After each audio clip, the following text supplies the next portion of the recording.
Kasi yung aking kulungan, yung mga manok ko, ayan. Ayan, ayan. Nasa loob yung manok ko. Andiyan guys, yung manok ko. 6 ang sisiyo, ayan. Ayan. Ayan, ayan guys, ayan. Makikita nyo yan, ayan, ayan. Kurting! Kurting! Ayan guys, ayan. Ito, gumawa ako ng kulungan dito. Ayan. Ayan ang mga pangitlugan ng aking manok. Ayan guys. Yun. Yun o. 6 ang sisiyo niya o. Napisa. Yun. 10 yun guys. Kaya lang hindi na nalimlim yung 4. Kaya kinuha ko na lang at nilaga ko. Ayan. Yun siya guys. Ayan. Ayan. Yan.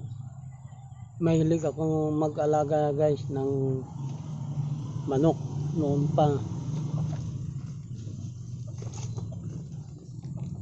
Kaya lang wala akong mapaglagyan ng aking manok kasi hindi naman po wala naman kasi akong lupa. Ito po guys, yung lupa na ito ay pag may-ari ng kaibigan ko. Taga rito, kaya nakiusap lang ako na magtanim-tanim, kaya pumayag naman hanggang sa gumawa po ako ng kulungan guys. Yan, saka kubo-kubo ko para mapaglagyan ko ng manok. Kasi noong araw laki din ako guys ng probinsya namin. Mayroon din mga sakahan doon, lalo na yung lulo ko mayroon siyang sakahan. So laki akong probinsya, kaya mahilig ako na mag-alaga ng mga hayop, manok ganyan. Pero hindi naman manok na pangsabong, kundi mga native, para pag lumaki mayroon kang kakatahin na manok. Ayan. Ito pa yung isang kong napisa na may sisiyo din. Ayan guys, ayan. Ayan guys, ito ko nalagay. Bali, 2 napisa ng aking manok na 6 ang sising. Ayan, ayan, ayan. Ayan. Ayan, sisiyo niya guys, ayan. Ayan. Ayun. Ayan.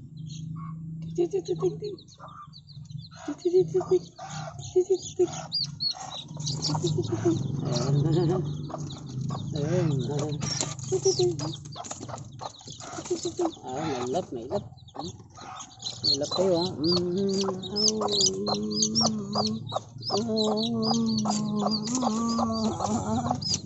Ayan guys, ayan.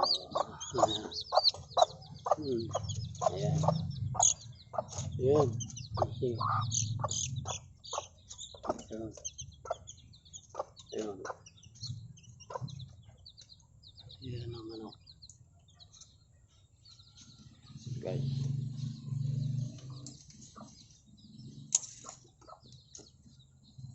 Ayan guys. Ayan. Ayan, may mga puno ng saging. Ayan. Ayan. May mga saging. Dito guys, ninakaw yung aking naglilimlim na manok. Ayan o. Wash out lahat ng itlog. Ang ganda pa naman ng manok na yan. Ninakaw nila gabi guys. Aywan ko. Mga banda lang siguro dyan. Yung mga banda dyan sa tabi-tabi. Kasi open kasi ito. Walang bakod kaya nadali yung aking manok na naglilimlim. Ayan.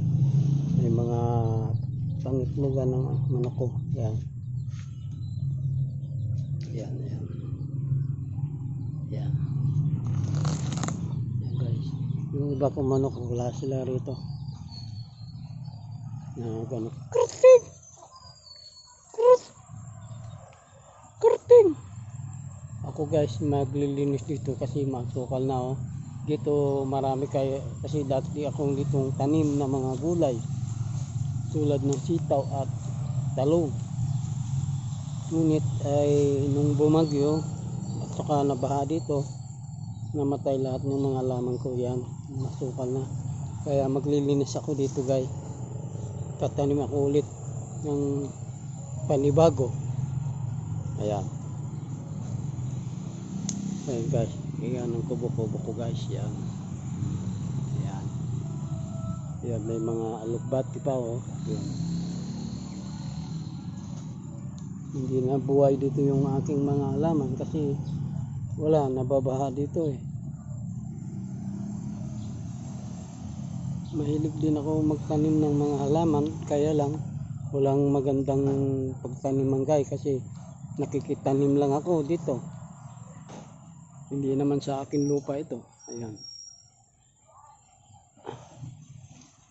Kaya pagsamantala lang. Ayan. Sayang naman ang lupa nito kasi nakatiwang lang.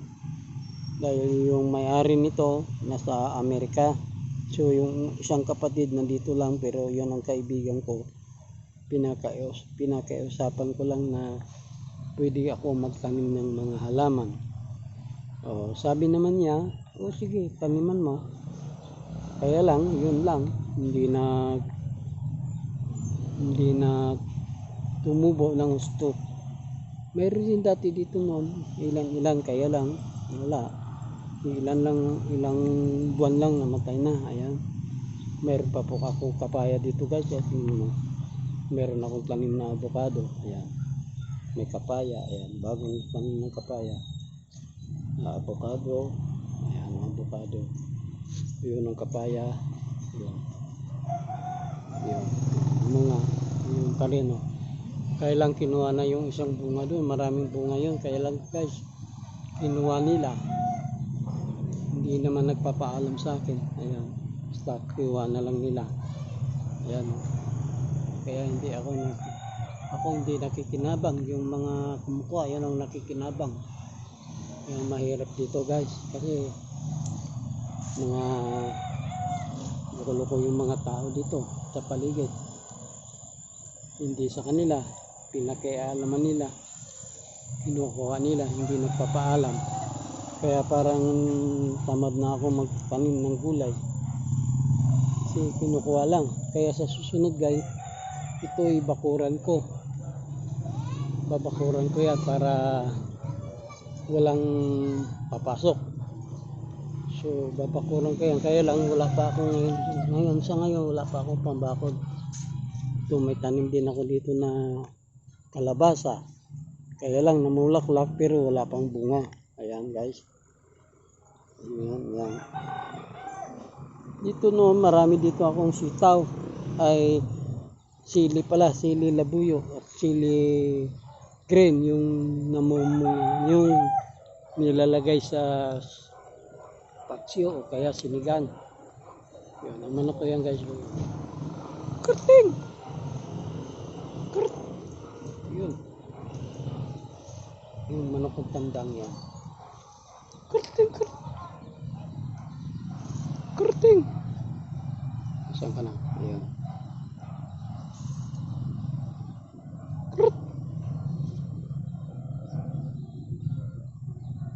Ayun, tandang ng manok yan.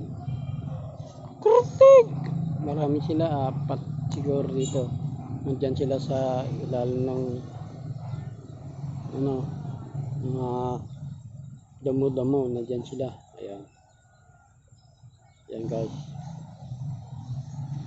Ayan. Dito ako linisin ko ito. At kung sakali tataniman ko ulit. Pag nakabakod, maganda ito pag nabakuran. Para wala nang papasok ng ibang tao dito. Ayan guys. Yun, buko. Ayan. Okay guys. Salamat sa panonood ng video ito. Abangan na lang ninyo ulit sa sunod na aking episode ng aking pagbibideo. Okay, bye bye guys. Salamat po ng marami sa inyo.